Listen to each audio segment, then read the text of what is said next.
Hamza Bendaou, qui est cofondateur de Sowit. Sowit et Hamza, pardon, tu es en charge de la direction technique, notamment. Chez Sowit, en tant que cofondateur d'une startup, j'imagine que tu fais pas mal de trucs. Euh, et je rappelle que Sowit est concepteur d'outils d'aide à la décision pour aider les agriculteurs africains, en particulier, à gérer leur exploitation, leur opération critique, que ce soit des sujets de fertilisation, d'irrigation ou de protection des plantes. Et du coup, avec toi, on va plutôt s'intéresser à un sujet, on va dire, organisationnel, qui fera un peu écho à des débats de ce matin. Comment vous avez-vous concrètement, alors que vous êtes éditeur vous-même de logiciels, développeur de modèles même, comment vous avez intégré les outils no-code et comment vous gérez l'articulation entre votre propre plateforme source, enfin propriétaire, on va dire, et pour le coup, des solutions no-code.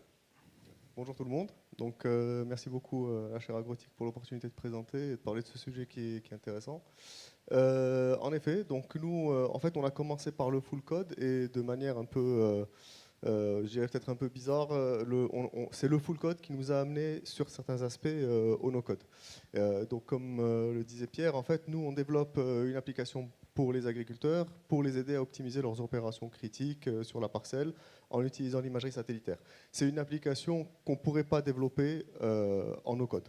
C'est beaucoup trop complexe, ça fait beaucoup trop de choses spécifiques et en plus, il y a certains sujets qui ont été traités ce matin, du X, du Y, où on doit développer des interfaces qui sont adaptées à l'utilisateur. Comme le disait la personne, je pense, d'ISV, il y a vraiment un gros travail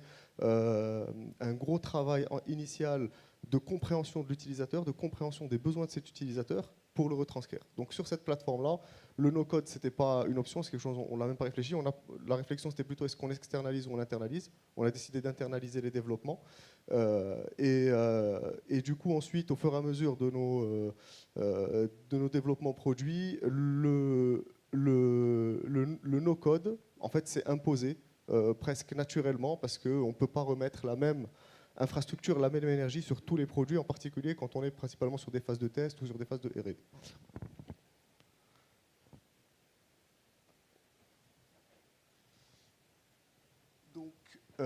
Peut-être avant de parler du no-code, juste pour expliquer un petit peu le process full code et revenir un petit peu sur, pour donner un peu une idée de la taille d'un projet quand on le développe complètement en interne. En gros, comment ça fonctionne? Donc on a un product owner, donc le product owner qui est la personne qui va faire le lien entre l'équipe R&D, entre l'équipe commerciale et entre l'équipe technique. En fait, c'est un peu l'engrenage au milieu qui va dire ok, ben, la R&D elle pousse vers ça, mais finalement il n'y a que ces deux fonctionnalités qui m'intéressent. Les commerciaux ils poussent vers ça, ben, finalement je retiens qu'une seule fonctionnalité et je la descends vers l'équipe technique. Donc c'est vraiment l'engrenage à l'intérieur qui permet de développer ces fonctionnalités et d'être un peu efficace. En dessous du product owner, il y a en général le tech lead, donc c'est la personne qui va gérer l'équipe de développeurs. En dessous du tech lead, il va y avoir l'ensemble de développeurs. On travaille en mode agile, donc il manque par exemple le Scrum Master, etc. Mais je ne voulais pas rentrer clairement dans ce niveau de détail. L'équipe de développeurs, donc là c'est là où ça devient une structure assez lourde parce que on va avoir un certain nombre d'environnements, un certain nombre de fonctionnalités de développeurs sur différents environnements qui vont intervenir. Donc là par exemple vous avez le back-end et le front-end et derrière ça il y a également tout ce qui est cloud, tout ce qui est DevOps. Ouais. Donc on a le back, le front.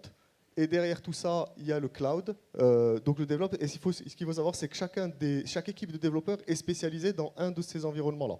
Ensuite, le fonctionnement classique d'un développement, c'est que chaque développeur va travailler sur son environnement de dev, donc ça c'est son environnement local. Ensuite, nous on a un environnement qu'on appelle alpha, qui ne concerne que les développeurs. C'est là où ils vont merger toutes leurs fonctionnalités. Jusque-là, le product owner ne va pas intervenir ou le product manager ne va pas intervenir, sauf s'ils ont des questions sur une fonctionnalité spécifique. Une fois que le tech lead valide ce qui se passe sur l'environnement alpha, on passe au pré-release. Le pré-release, c'est la version juste avant d'aller en production.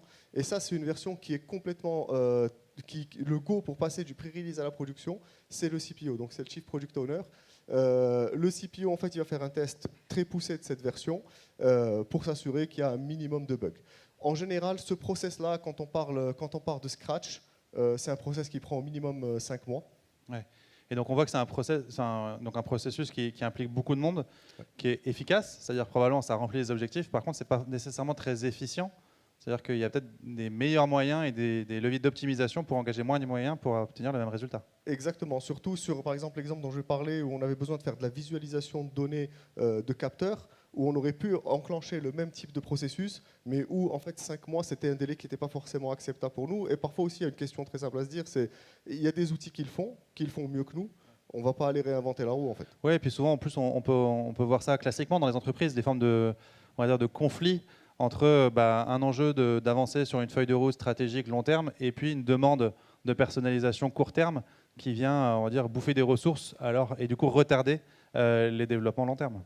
Exactement. Et donc, du coup, vous avez réfléchi à d'autres solutions. Exactement. Donc, juste pour rapidement sur le process full code, le process full code n'enlève pas la partie no code. Hein. On peut utiliser, donc il y a des outils no code qui nous permettent de faire du monitoring, qui nous permettent de faire du contrôle de ce qui se passe un petit peu sur le code. Donc, c'est Sentry par exemple, qui va vérifier tout ce qui se passe sur le back, Flower, Grafana, enfin bon, un certain nombre d'outils de monitoring. Donc, le full code, ça ne veut pas dire que quand il y a des solutions no code qui existent, qui peuvent être intégrées sur du full code, on va les utiliser pour rendre le process plus efficient. Sur les pros and cons, nous, on a une hypothèse de départ. Tout ce qui touche à notre propriété intellectuelle, à notre chaîne de traitement, à nos modèles, c'est fait en full code. Ça, c'est important pour nous, comme ça, on s'assure que la data nous appartient. Je donnerai un exemple sur Airtable qu'on a commencé à utiliser pour illustrer. En termes de pros sur le full code, évidemment, c'est la flexibilité extrême. Le pendant de cette flexibilité, c'est le prix, c'est le temps de développement, c'est le time to market qui est à peu près de 5 mois. La sécurité, on peut l'avoir à la fois comme un pro et un con pour les deux. Évidemment, la sécurité, si on veut faire de la bonne sécurité en full code, il faut des équipes sécurité, ça coûte une fortune. Donc, en effet, parfois se reposer sur une appli no-code qui a ses équipes sécurité, ça peut... C'est ce qu'expliquait Alexandre à l'instant. Ouais. Exactement, ça peut faciliter. L'avantage aussi du full code, c'est qu'on a la main sur les performances. Ça, c'est un point qui est important. Le full code, on touche en fait. C'est-à-dire que quand je vais voir le client, je peux lui répondre sur tous les aspects. S'il veut rajouter une fonctionnalité ou s'il y a un petit élément, bien sûr, modulo, la validation du product owner, etc. C'est ce que j'allais dire, c'est que le modulo, il est important. Exactement. Entre le commercial, lui, il n'a pas forcément l'information. Mais l'entreprise globale, là. Ouais. Exactement. C'est pas parce que le client me dit rajoute ça que je vais le rajouter. C'est ça. Ça, c'est évident. Mais j'aime bien avoir la tranquillité d'esprit de me dire je peux le faire. Et évidemment, par rapport au no-code, c'est un peu l'inverse de tout ça. C'est-à-dire que ce qui a été expliqué depuis le début du séminaire, c'est-à-dire qu'on va le prendre en main plus facilement. On va avoir besoin de pas ou peu de compétences techniques. Il y a un petit catch, en tout cas nous dans les outils qu'on va utiliser, c'est que souvent quand on veut aller un peu plus loin, derrière le no-code, parfois il va falloir peut-être un petit peu coder. Il faudra peut-être aller un peu plus loin et avoir un petit peu de technicité. Alors, en termes de no-code, nous ce qu'on utilise, alors ce que j'ai appelé les no-code incontournables, qu'on pourrait appeler les no-code ops, et puis les no-code pour le produit. Donc, en gros, pour moi, ma définition, c'est tout ce qui est no-code, c'est où nous, à Sowit, on n'a pas besoin de déployer une équipe de développement. Donc, évidemment, Mailchimp, on ne va pas réinventer la roue. Zendesk, c'est pareil. WordPress, on considère que c'est un petit peu plus ou moins du no-code, mais c'est vrai que c'est un peu. On a eu ce débat ce matin. Ouais. Mais globalement, voilà, c'est pas un développeur qui fait le site, c'est plutôt l'équipe marketing qui s'en occupe. On est juste sur un site très simple, sur WordPress. Airtable, c'est un cas intéressant parce que Airtable, l'équipe, en fait, initialement, on avait commencé par déployer des bases de données en PaaS sur Azure, enfin sur le cloud, pour la partie R&D. Et c'est vrai que c'était pas facile à prendre en main, surtout pour les nouveaux arrivants, les stagiaires, etc. Et donc l'équipe R&D nous avait un petit peu poussé pour aller sur Airtable. On y est allé, c'était bien, ça fonctionnait, mais on est ressorti pour une question de maîtrise des données. C'est-à-dire qu'on ne savait pas forcément ces données-là, est-ce qu'on en avait complètement la propriété. On était un petit peu gêné. En fait, ce qui est bien avec le no-code, c'est que plus tu utilises, plus tu sais l'utiliser, et plus tu vas loin dans l'utilisation. Et à un moment, on commençait à aller un petit peu trop loin dans l'utilisation. Donc sur ce cas-là, on a décidé un petit peu de revenir parce que ça touchait un petit peu à des choses un peu sensibles de notre côté. On se concentre sur la façon dont vous avez intégré le no-code dans votre organisation et l'articulation entre des applis no-code, on va dire front office, je le dis vite, et votre application et votre plateforme back-office. Comment vous avez géré cette articulation et comment concrètement vous vous organisez en termes managériels chez Sowit? Donc ça exactement, ça touche plutôt le no-code sur le produit. Donc DataCake, qui est une application qui permet de faire de la visualisation de données IoT. GIS Cloud, qui est globalement un QGIS sur le cloud. En gros, GIS Cloud, DataCake, je vais en parler plus en détail à la suite. GIS Cloud nous permet de faire des MVP pour les clients. Quand un client me dit j'ai besoin de développer, j'ai besoin de voir toutes mes parcelles avec le rendement, etc., je ne vais pas lui développer une application juste pour ça. Je le mets sur GIS Cloud et ça me permet de gérer l'accès à la donnée, le partage en marque blanche. Ouais. Et qui est le on? Je pense que c'est un point vachement important. Qui est Pardon? le on? On peut développer une application, un MVP pour le client. C'est qui le on? Oui, C'est l'équipe tech ou c'est l'équipe marketing? Non, c'est l'équipe tech. C'est-à-dire que c'est le product owner. C'est-à-dire quand on a une demande Le product client, owner, c'est ça. exactement. Quand on a une demande client qui arrive, ça c'est le process que j'explique un peu dans la suite. On a une phase qui est un peu commune, donc une phase de design thinking, de conception centrée utilisateur, de wireframing, de prototypage. Donc ça c'est un peu commun à n'importe quel projet qui va arriver. Ensuite on a deux routes. En général, la route full code, c'est plutôt pour les choses qui sont vraiment très propriétaires.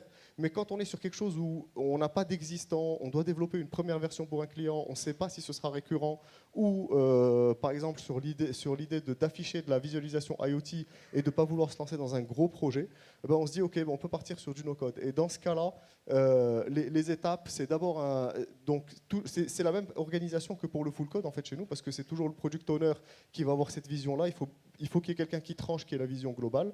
Donc c'est un référencement des outils disponibles, un test des fonctionnalités. C'est important de comprendre où est-ce que ça va bloquer, jusqu'où on pourra aller avec ces outils no-code, un déploiement, et ensuite, comme je disais tout à l'heure, il y a toujours un petit peu de code parfois pour optimiser. Mais ce que je retiens, moi, c'est que le product owner, donc qui est pas, on va dire, pur jus développeur dans l'équipe tech, hein, lui, il est concentré sur, on va dire, la fonctionnalité et il peut lui-même être un petit peu autonome dans le paramétrage de l'outil no-code. Il n'a pas besoin de mobiliser, il n'est pas trop dépendant de l'équipe tech. C'est ça le gros sujet, en fait. Oui, tout à fait. C'est-à-dire qu'à partir du moment où on est sur la route no-code, l'équipe tech, elle pourra être mobilisée s'il y a une problématique en support, mais en réalité, il est complètement autonome sur le déploiement du... Donc je pense que c'est un point important, parce que c'est au cœur de ta présentation par rapport à ce qu'on voit classiquement. Une demande client peut être gérée de manière quasi indépendante par le product owner sur base d'un outil déjà référencé par l'équipe tech, et donc sans polluer, on va dire, l'équipe tech qui, elle, peut se concentrer sur le développement, sa feuille de route stratégique, sa feuille de route de dev, sa roadmap sur le développement produit socle. Exactement, c'est important ce que tu dis sur le développement produit socle, c'est-à-dire que aussi, c'est pas toutes les demandes clients qui vont nécessiter un peu de développement. On va pas aller rajouter ou surcharger cette équipe. Et nous, on n'a pas forcément les moyens de dupliquer les équipes dev à l'infini ou en fonction des demandes clients. Et donc, c'est en effet là où ça nous permet de nous soulager un petit peu et de répondre à la demande aussi. Donc l'exemple que je voulais donner, c'était l'exemple de DataCake. En fait, en gros, qu'est-ce qu'on a? On a sur le terrain, à la fois pour la R&D et pour les clients, des devices IoT. On avait besoin de pouvoir récupérer les données de ces devices et de les afficher pour les clients. On avait également besoin de les stocker chez nous. Donc la partie stockage, ça, on le fait nous-mêmes. Par contre, la partie affichage, quand on a vu ce qui existait sur le marché, on s'est dit impossible d'aller se lancer dans un développement aussi complexe. Donc c'est pour ça qu'on a choisi cet outil après un petit tour de marché. Un point qu'on discutait tout à l'heure qui est important, c'est qu'au départ, comme on est parti sur DataCake pour de la R&D, on ne savait pas forcément qui était DataCake. C'est quand on a commencé à mettre pas mal de devices dessus, maintenant je pense qu'on a plus de 200 ou 250 devices dessus, qu'on a commencé à se dire attention, il faudrait peut-être qu'on regarde qui sont ces gens. Oui, parce que là il y avait un niveau de dépendance qui devenait un peu important, en tout cas, si n'est de dépendance, mais en tout cas on va dire ça devenait un peu... C'est plus un engagement client. C'était monter à l'échelle vis-à-vis du client, il fallait délivrer le service, quoi. Exactement, c'est-à-dire comme finalement moi sa plateforme je la prends en marque blanche, donc c'est moi qui suis en front. Si ça fonctionne pas, si ça tombe, s'il y a des problèmes, c'est le problème de Sowit. Je vais pas lui dire c'est la faute à DataCake, quoi. Je peux pas. Donc du coup il fallait comprendre un petit peu qui était derrière. Et en fait on s'est rendu compte qu'il y avait simplement 3 personnes. Donc c'est une start-up qui fait ça, mais qui fait ça bien. Donc on a décidé de partir avec eux, de continuer avec eux. En réalité, on n'est pas hyper dépendant parce qu'il y a beaucoup de plateformes similaires qui font ça. Donc ce serait par exemple changer de DataCake sur 200 devices à une autre plateforme comme Akenza, ça nous prendrait peut-être une journée ou une journée et demie, quoi. Ce serait pas énorme. Et puis là aussi, en cas de, on va dire, rupture ou effondrement de DataCake, contractuellement, vous pouvez gérer des choses pour que le code source DataCake vous soit remis en cas d'arrêt de la société. Dans ce cas-là, j'en ai pas besoin. Ce que j'ai contractuellement même pas besoin, mais... ce que j'ai contractuellement avec DataCake, c'est par contre les données des clients qui sont supprimées au maximum 12 mois après les avoir acquises. Ça, c'est important, parce qu'en fait, il doit faire une visualisation jusqu'à 12 mois. Moi, je stocke les données, mais du coup, lui, il doit les supprimer au bout de 12 mois. Du coup, donc DataCake, ça j'en parlerai pas plus, mais Simon en parlera un peu plus en détail. Ils font aussi une intégration de Node-RED, mais je laisserai Simon en parler un peu plus. Et donc, si on veut aller plus loin, par exemple avec DataCake, on a été un petit peu bloqué à certains moments et on s'est rendu compte qu'en fait, pour aller plus loin, il fallait coder. Donc, dans DataCake, dans la partie configuration, en fait, on récupérer les variables mesurées par les capteurs, c'est très simple, mais mettre en place des variables calculées, c'est pas si simple que ça. Donc, faut aller les coder, mettre en place des équations plus compliquées que ce qu'ils proposent pour alerter les clients. Donc, vous avez développé on va dire des add-ons ou en tout cas des briques intermédiaires entre votre plateforme et DataCake pour permettre cette visualisation de données calculées? Il y a eu 2 étapes. La visualisation des données calculées, en fait, c'était déjà ouvert sur DataCake. Ils ouvraient une partie, on pouvait coder en JavaScript pour mettre n'importe quel calcul qu'on voulait. En mode un peu studio, quoi. Ouais, voilà, exactement, c'est ça. Ensuite, on a eu un problème sur les alertes, parce qu'il y a plusieurs clients qui nous demandaient, je voudrais être alerté. Il y avait des équations un peu compliquées sur des paramètres météo, des paramètres de type d'humidité du sol, etc. Où là, on a contacté DataCake, on leur a dit, les gars, si vous ne nous ouvrez pas ça, on va avoir un problème, c'est-à-dire que c'est vraiment très demandé. Et ils nous ont ouvert la possibilité d'aller développer ces alertes. Donc en fait, d'ailleurs, c'est une fonctionnalité qu'on a en bêta avec eux. C'est-à-dire qui n'est pas disponible sur le site. Et c'est juste vu le partenariat qu'on a. Et donc, ils ont été assez cool pour l'ouvrir. Et je pense que c'est le cas parce que c'est une Justement, c'est peut-être parce que c'était une petite structure qui était encore en capacité. C'est une petite structure qui commence et qui... voilà. Donc là aussi, c'est le revers positif de la médaille. Exactement. Ouais. Okay. C'est ça. Donc voilà, après voilà, donc j'ai listé un petit peu ce qui était possible de faire, ce qui n'était pas possible de faire. Ce qui est top avec ce type d'outil en DataCake en particulier, c'est que on se casse pas la tête sur la partie gestion des utilisateurs, visualisation, partage. Là, ils ont mis des choses très sympathiques où on met juste un lien, on envoie le lien et la personne a accès au dashboard. Enfin bon, c'est vraiment très granulaire sur la partie visualisation. Et donc dans ce cas-là, c'est top. Il y a un point qui est important, c'est l'intégration. DataCake en fait a mis en place une intégration avec tout type de protocoles, LoRa, 4G, API, Helium, enfin bon, ils ont tout mis et donc ça c'est vraiment un point positif, c'est-à-dire que nous si on devait faire ça, ça nous prendrait un temps fou. D'ailleurs on n'a même pas les capacités je pense en interne pour le faire, ni la charge. Donc si on va aller un peu plus loin, comme je disais, à variable calculée, mise en place de stockage, mise en place d'équations complexes, c'est du code. Là où c'est impossible pour l'instant d'avancer, bon, mais après c'est logique, hein, sinon il faut aller développer sa propre plateforme, c'est évidemment changer le type de présentation de graphique, afficher plus de 12 mois de graphes, répondre à des demandes spécifiques d'utilisateurs. Et puis il y a un point qui, nous, en tant que développeurs aussi, de notre côté éditeur de logiciels, nous gêne un petit peu, c'est qu'on n'a jamais accès à... Parfois les serveurs, on les trouve un peu lents. Donc on n'a jamais accès au côté serveur, mais c'est un des problèmes. Pour conclure, donc, je pense que le point important en fait, pour le choix entre full code et no code, c'est simplement de bien avoir ces hypothèses en tête. C'est-à-dire se dire, OK, le no code sera utilisé dans tel cas spécifique et être sûr en fait, que cette utilisation, on ne va pas être bloqué dedans. Plus on va avancer, évidemment, développer tout un produit sur du no code et devenir dépendant de cet outil, nous, personnellement, ça nous angoisse un petit peu. C'est-à-dire qu'on aime bien pouvoir se retirer à n'importe quel moment pour garder cette indépendance. Oui, on retient bien, c'était l'objectif un peu de ta présentation, voir comment vous avez réussi à intégrer le no-code dans votre produit final sans perdre le contrôle sur votre propre propriété intellectuelle. Et puis moi, je retiens également cet enjeu managérial et organisationnel, parce que c'est souvent un vrai sujet dans les entreprises innovantes que j'ai pu accompagner, de voir comment on gère les conflits d'usage des ressources tech entre le projet long terme et la demande client court terme qu'il faut parfois arriver à satisfaire. Merci beaucoup. Merci à vous. Merci beaucoup Hamza. Effectivement, on peut l'applaudir.